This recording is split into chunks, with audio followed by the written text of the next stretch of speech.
उदयनाथ साहू साधारण संपादक निखिल उत्कल हया क्षेत्रीय सोंडिक समाज आमर आज राज्य कार्यकारिणी अधिवेशन होता आमर सभापति श्रीजुक्त गोविंद चंद्र साहू नेतृत्व में पूरा आमर 30टा जिलू सब डिस्ट्रिक्ट प्रेसिडेंट सेक्रेटरी मान्यगण व्यक्ति सब आम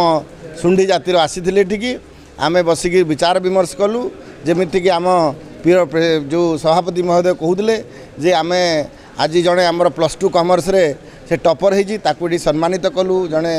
आमर सुनामधन्य वकिल थे भी सम्मानित कलु किंतु आमर मेन टार्गेट है जो आम समाज रे जो माने दलित अवहेलित अच्छा जो झील मैंने बाहर पारना तांकर किंतु बाहागर अरेंजमेंट करवा जो छुआ मैंने पाठ पढ़ना ताकू केमती पाठ पढ़ी पार आउ गोटे आमर ड्रीम प्रोजेक्ट है आमर गोटे सोंडिक भवन